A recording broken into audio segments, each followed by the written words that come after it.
Just give me a couple seconds. I'm getting ready and everything.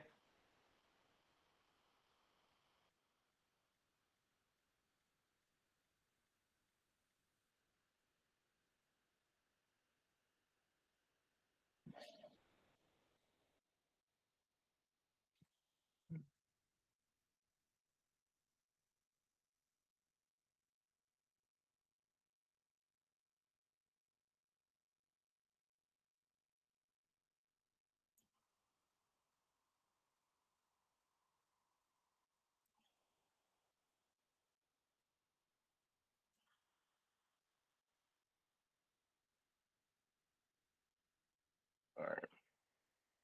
All right, we're ready. James is going to be coming on at the top of the hour at 11 Eastern, wherever you're at in the world. Thank you for coming today. Art Turner, Data Productions Media, dreams are tangible aspirations where we scheme our dreams into existence. Before we start at 9 o'clock Mountain Standard Time, my time, I just have a little bit of a presentation I want to do before he gets on.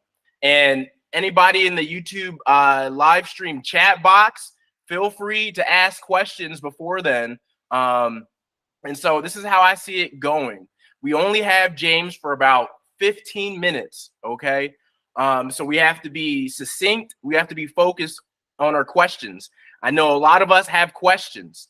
So this is what I believe is the best course of action. I sent a Twitter post out of all the questions I listed out that I sent to him and his team. Now, a lot of those can be grouped together. So the very first two questions I'm going to ask before I'm allowed James to get into the meat of his presentation is the first one. We just had the reverse merger for Camber Energy and Viking Energy. What's the next big step for the company? What's the next hurdle? Is that going to be getting the preferred shares out the way? Is that going to be getting compliance with, I believe, like the 17 million net equity on the New York Stock Exchange? Whatever he feels is the next big step for us moving forward. Again, this is a step-by-step process. And then the second question, before I allow him to get into the meat of things, is going to be, where's the update on their legal status for the illegal trading in 2021? I know in the past he's brought up that they went forward in that next phase. So what's the update on that? Can he share anything in regards to that? And at that point, we're going to start getting into the different divisions and branches of the company. I have a downloadable PDF I'm going to show up on the screen for everyone as he talks. And hopefully, you know, he could give contracts or updates on each of those. Obviously, you guys had questions on not only carbon capture, not only power generation, the oil, the electric grid, the Reno plant. So there's a lot of things that people have questions on, and so hopefully he could just go through those one by one. Now, I did invite some people to hop on this conference call side if they do choose, where they could ask questions. Doesn't mean they'll pop up. You know, I didn't want to give out that link publicly because in the last couple of live streams I've done, there's been trolls trying to sabotage it. If not, I'll have a couple more questions for him to end the call. But it's going to be short, sweet, to the point. It's going to be valuable, and hopefully everyone has a good time. But I'm just going to be looking at the chat for the next 10 minutes before he hops on. If you guys have any questions, I'll answer them. And I'll do a little presentation of what I brought up yesterday in regards to the fair value of the company. Yeah, Rick, I'm going to be bringing up the medical waste. Again, I'm going to allow him to talk on all the different divisions.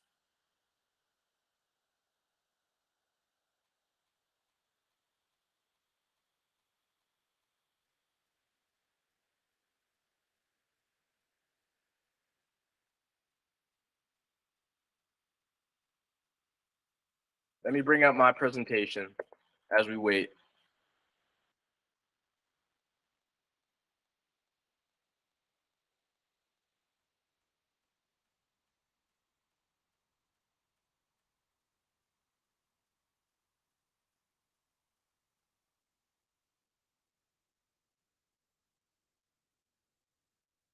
All right.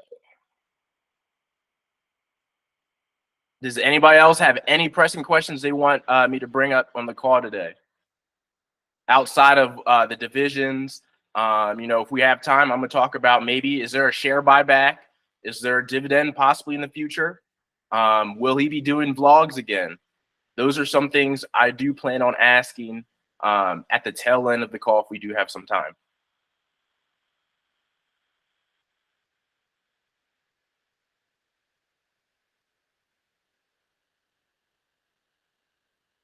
All right, so on the screen, I'm just going to show up the CEI combined financials.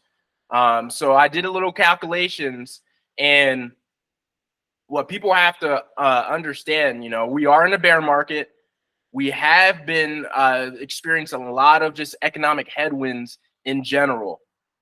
And so for me, when I do my my fair value calculations, it's bare bones.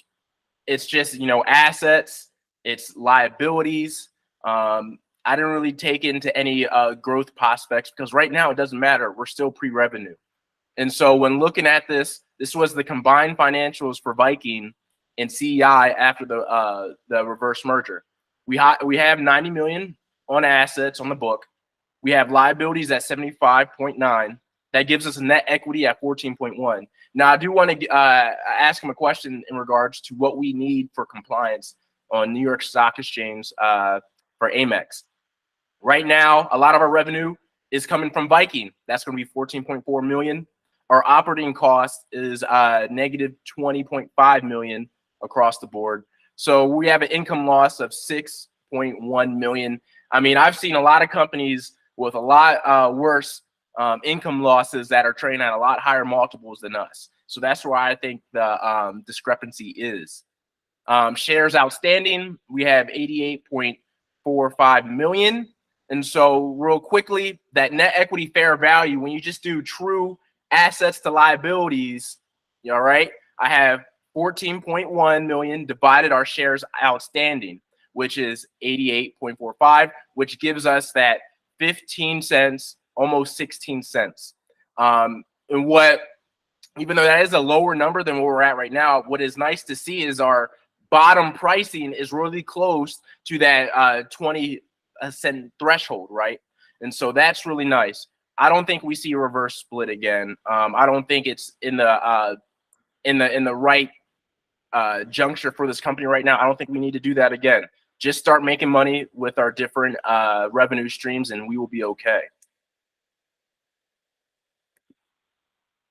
Yeah, the carbon capture rights are in Canada. We have 25 locations we can do in America. How do they plan on funding future current projects? All right, I'll ask about that. Oil revenue, hopefully he brings that up.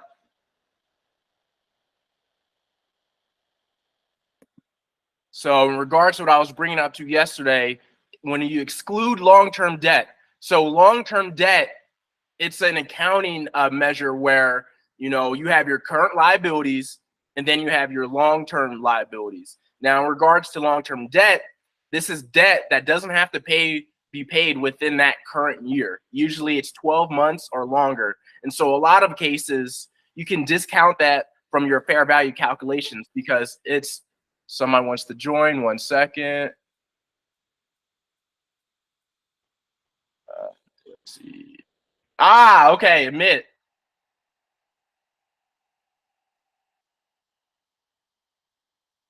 Hey, James.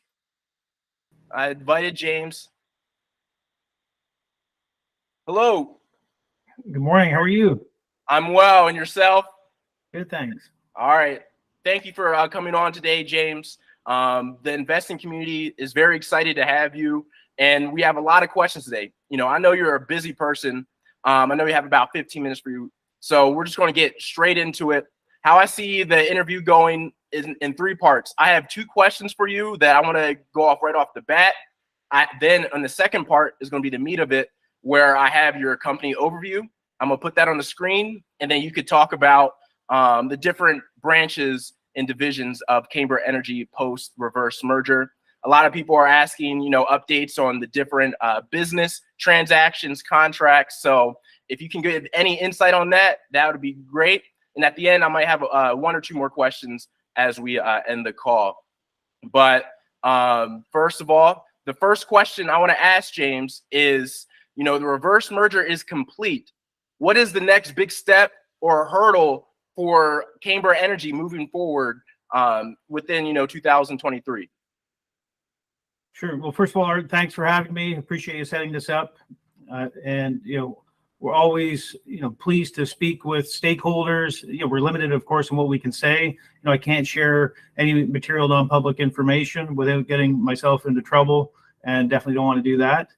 But yeah, the merger, needless to say, it took much longer than anticipated due to for various reasons. But we finally got it done. And legally, it wasn't necessarily a complex transaction, but to go through the necessary protocol and procedures you have to follow to get it done, it just took a long time. And that was after some of the external events got cleaned up to give us the runway to do it. So yeah, it's good. We got it closed, and then dealt with some, as you probably saw with one of the 8Ks that got filed recently, did some post-closing accounting, updated some pro forma combined financial statements to show what the combined entity would have looked like had we closed the merger earlier this year, which we view as important not only for stakeholders just to see the difference, but also for the New York Stock Exchange, and that the one stockholders' equity deficiency that was created associated with the derivative liability, primarily in connection with the Series C preferred shares.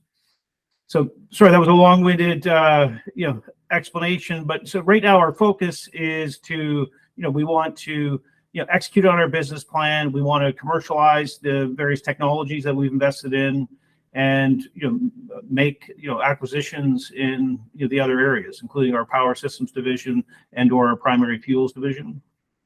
Cool. And so the second question I have is, I know about like a month or so ago, you brought up the company went into the next phase of legality for the illegal trading that happened in 2021. Has there been any update on that, and do you see a positive outcome for this legal action you guys are taking?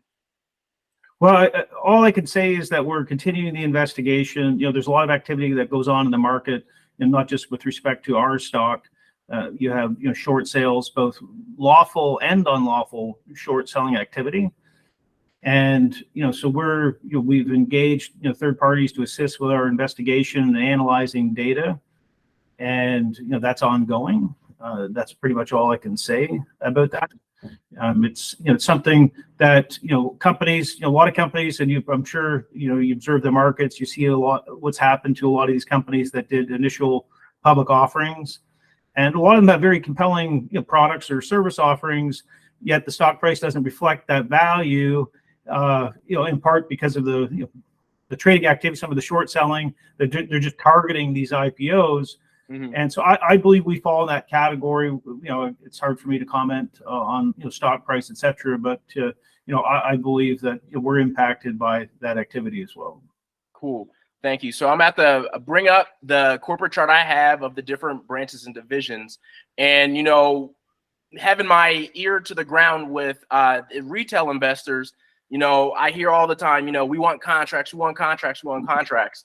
And, recently I saw that Simpson Maxwell had a major deal with, I believe it's called like Daedong, machinery and stuff like that for the whole Pan Canada exclusive distribution deal. And then what I was telling them, I said, everybody's looking at the electric grid for contracts, obviously, because that's, amazing technology, but we can't forget about Simpson Maxwell and the power generation. And, I feel like that's going to help a lot moving forward. So there are contracts. I know you guys are working. So thank you for that. Yeah, well, listen, there's no question. And, as a business person, you always want to get things done immediately, right? And, so it can never happen fast enough. So we're working, around the clock to move everything forward. I agree with you. I mean, Simpson Maxwell, we made that acquisition a couple of years ago. And, that's a company that's been around for 80 years. And as I've mentioned before, we're assisting them with expanding across Canada. So, and they publicly disclosed that they started to expand into Ontario. This recent contract with Daedong, that's to me, that's a a forward-thinking initiative where that's a manufacturer of engines that are going to be bringing diesel-powered and natural gas-powered engines, and they want to increase their market share in Canada. So we wanted to be kind of first to get that relationship to help with Simpson Maxwell's growth plan for years to come. So it was a very forward-thinking step by the team at Simpson Maxwell to do that. You know, they're excited about it. They're excited about, you know, I think they disclosed to their social media their entry into the Toronto market, which is obviously one of the largest markets in Canada. And so, yeah, they know power generation. They've been designing primary power systems and secondary power systems for companies for a long time. And so they're a big part of our growth plan. And admittedly, their technical team has helped us evaluate, you know, some of these other technologies that we've invested in as well. And they'll be a part of the execution plan with respect to some of them going forward. Cool. Thank you. Real quick, thank you, Ernest, for joining. He's Mr. Peanut on Twitter. You might have seen him, James. Okay. I invited a couple. Nice to meet you. Yeah, I invited a couple of the loyal OG shareholders on that, you know, have stuck by the company, who see the long-term vision. So they might come in. They might file in and out. But thank you for joining, Ernest. Happy to have you. And thank you for having me. No problem. And if you have any questions at the end, I'll let you ask any questions to James. Sounds good. We just finished up talking about Simpson Maxwell, and I'm gonna allow James to talk about the other divisions. But I guess what people really want to know is the electric grid technology. And I know you guys pushed the timeline forward due to like the natural disasters happening, you know, in Maui, a couple of the hurricanes and whatnot. Where do you see that technology? What's your sentiment on it? Do you think that's going to be one of the biggest cash cows for us once it gets going, revenue-wise? Well, I want to say that I believe, like, the way we're structuring the company, as you put up on the screen here, it's a balanced approach. You know, we're not pretending that we can do everything. You know, we're not being reckless with our growth strategy, but we want to make sure that we're diversified, that we're not totally dependent on any one particular division. Right? And so we think that it's like I said, a balanced approach, and each one of these divisions, in my view, can and will be like a standalone enterprise that's profitable and could be its own publicly traded entity. Yeah, that's just my personal view. There's no guarantees, but so each one is very important to us. So I don't want to, you know, pick a favorite. So we think that there's, you know, value in all of them. With respect to the open conductor detection technology, I mean, this is, you know, we're very pleased to be, you know, a joint venture partner in this technology. It's very complex and sophisticated, and, you know, engineers at some of the largest organizations in the world have been trying to figure this solution out for decades. And so our inventors, which are our joint venture partners as well, I mean, they've been working on it, you know, almost exclusively for the last few years, which has put us in a position to kind of be first, right? And as you might, you know, from our communications, you'll observe that, you know, when we first got involved in this, we had purchased a majority interest in the technology, which had a software-based solution for transmission lines and a hardware-based solution for distribution lines.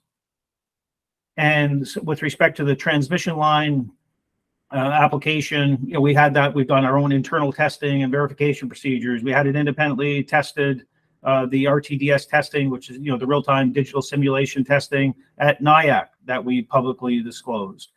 And then, you know, we've announced that, you know, we have a couple of patents pending on that. We received the notice of allowance from the, you know, the U.S. Patent and Trademark Office. So we're expecting those to be, you know, issued anytime soon. But in addition to that, as we were going through the verification procedures and testing protocol, the engineers discovered reasons to file additional patent applications. And so working with our patent attorney, you know, it was like, okay, well, you know what, we better spend the time on filing these additional patent applications just for our own protection and for the benefit of our stakeholders, because some of the groups that, you know, we've shared this confidentially with, you know, a few reputable parties in what I'll call the grid protection industry, and it's been very well received. But some of these groups or prospects that we anticipate having discussions with, I mean, they'll be sitting across from you at the boardroom table, maybe working on a deal, but their engineering team's trying to steal it right in the background. Right? Like there's no 100%. question. Like so it was important for us to, as excited as we are and as anxious as we are or have been, it's important for us to file those additional patent applications. And then above that, the inventor developed a software-based solution for the distribution line as well, in addition to the transmission line. And so the joint venture partner on their own filed additional patent applications for that to protect it.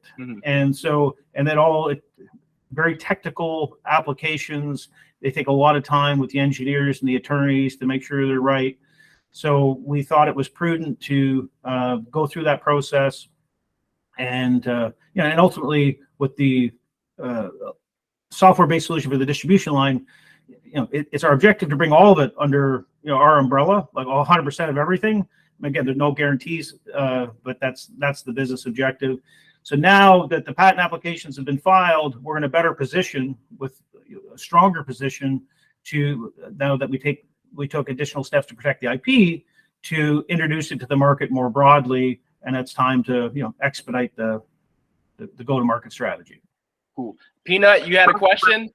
Yeah. So along what we're talking about, so what have we done as the company to be able to spread awareness about this technology? Like, have you been able to reach out to any other companies and tell them, hey, this is our technology that we have for the line breaks and all that? Has there been any effort in trying to obtain new contracts with electric companies for this? I can't give specifics, but we do.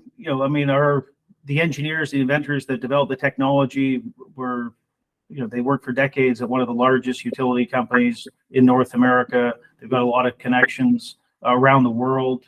You'll see from the resumes, which have been publicly disclosed, that they're highly respected in their field and in the industry, and have a lot of contacts. So, as part of our strategy, we're going to leverage those contacts and have started that process.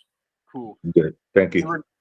Thank you for that. In regards to the carbon capture, we're going to move to the carbon capture ESG. I saw that Warren Buffett and Oxy, they had a nice grant deal with the Department of Energy with what the carbon capture they're doing. Is there any update on the projects in Holyoke? And do you see the company gaining any grant money from either America or Canada to help push this forward? Right now, the good news is we don't need capital to move it forward. I mean, maybe we'll take advantage of that. I'm not sure as we expand it, but we're waiting for the people in Holyoke to finish the final phase. And like we talked about earlier regarding our other technologies, it takes longer than expected, and it is what it is. But they're working hard every day. The latest update I have from them, and this is their words, is that they believe that the carbon capture element will be finished in October at their site in Holyoke. Again, behind schedule, but a lot of companies have been affected by supply chain issues, and it's taken them a long time to get caught up. But they're very, very close, and so we've been anxiously waiting on the sideline for them to finish. And they're very confident in being able to prove their concept, and that this. And you might have read from some of our previous disclosures from them that they view this. The carbon capture technology has been around for a long time, right? But it's never been cost effective because it takes so much energy to capture the CO2. Like most scenarios, it's not economically feasible. So their system, in terms of the designing a system that will separate the water from the CO2, make it more, less costly to separate it and capture the CO2. They view this as a major breakthrough that'll revolutionize the industry.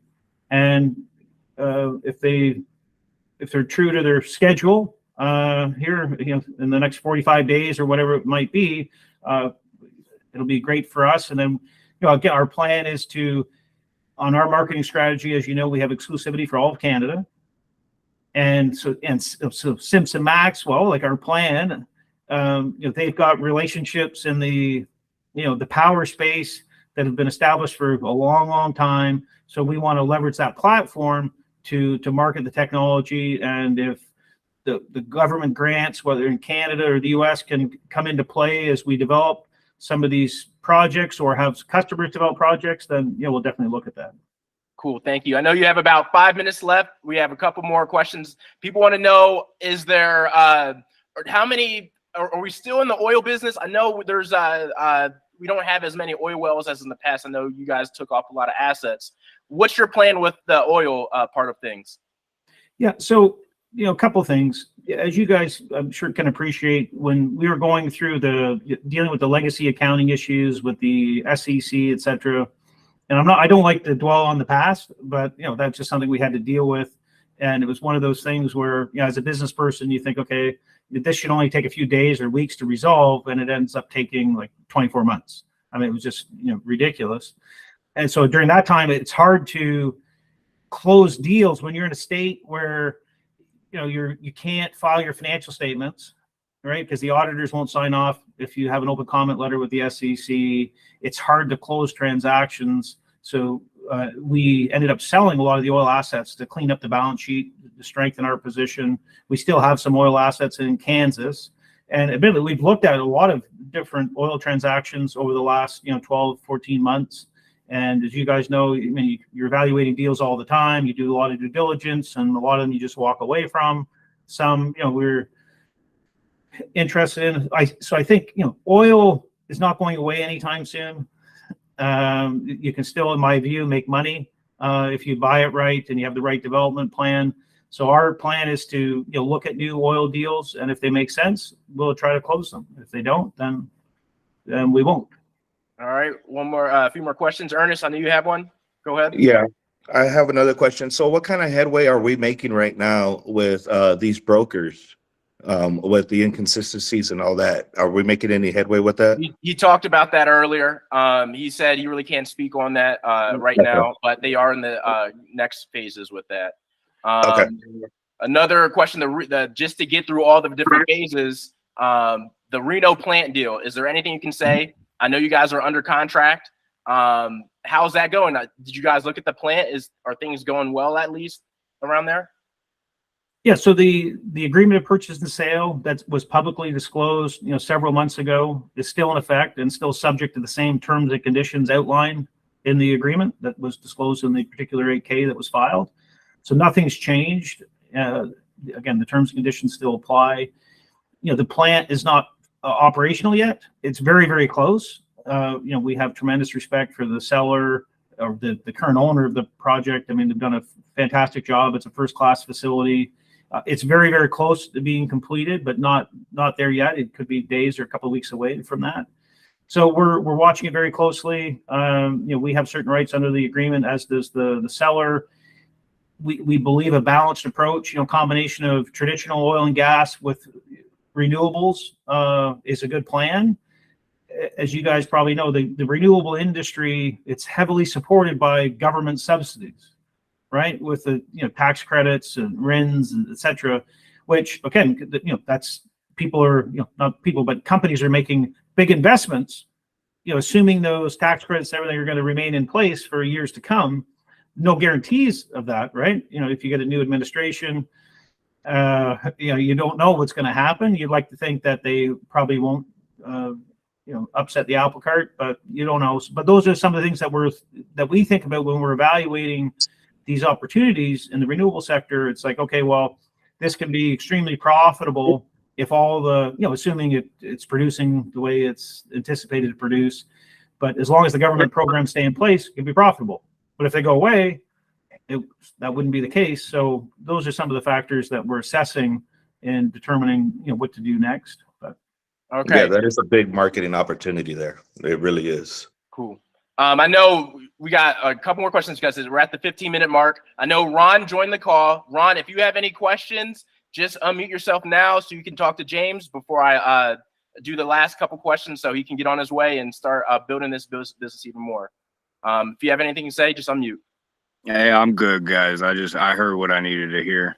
Okay, cool. What I like to hear, what I love to hear about this is that we don't need to do any more capital raises. I think that's the biggest portion of this call that I enjoyed hearing. James, before we end, I have 2 more questions for you. A lot of people want to know, in the future, when we start making money, do you foresee a dividend in the future, or do you see a share buyback? Well, a couple of things. I got your note, or just one comment on your comment about capital raises. Yeah, as I mentioned, for us, to commercialize the carbon capture system, we don't need any capital for that, to or government grants or anything like that, which is good. As we grow the business, every business needs capital. Right? 100%. You just need it. There's no way around it. The challenge and the goal for management is to make sure if you're raising capital, you want to make sure that it's a value-added initiative. Like that's the goal. And so, that's our objective too. I mean, it's always nice, with Camber, the goal is to improve every week, right? You want to improve, you want to make sure your business is improved, the management team, we have to improve and challenge ourselves to be better every week. And then when it comes to raising money, you want to raise them on the best terms possible. And historically, Camber's been in a tough spot and, raise money, in circumstances where you think, okay, those aren't great terms, but, we're committed to making sure that we respect the people that provided the legacy investments, but we're moving on from those structures, and and to put the company in the best position possible. We want to use the platform, and that's why you're in the public markets too, right? To use your stock as currency, raise money in the public markets, but you just want to make sure the best terms possible in the circumstances. 100%, 100%. Do you see yourself doing any vlogs in the future? Are we ever going to get those again? A lot of people love those. Yeah. It's I have to admit that I have I have to do better on social media and awareness, and that's a big part of being a CEO of a publicly traded company. I have to admit I work a lot, and so I just have my head down and focusing on building each division and dealing with all the issues we have to deal with.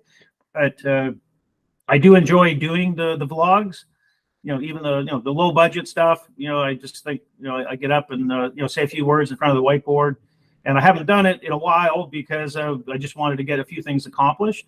And, I know I sounded like a broken record at times, but we want to get the merger done, get the financial statements filed. And, saying the word merger, almost makes me sick to my stomach because I said it so much. And usually, I'm not a fan of talking about myself, but usually I just do what I say I'm going to do. That's the way I live my life, and that's the way I run the business. And it might be longer than the timeline I've predicted, but normally I usually follow through. So it's nice it's a balancing act. I want to be transparent with people. We have to be careful what we say. I've invited some people, that have questions. I say, hey, listen, if you're willing to sign an NDA, you can come and meet me for an hour. And, we don't try to convince anybody to buy stock, sell stock. I'm not involved in that.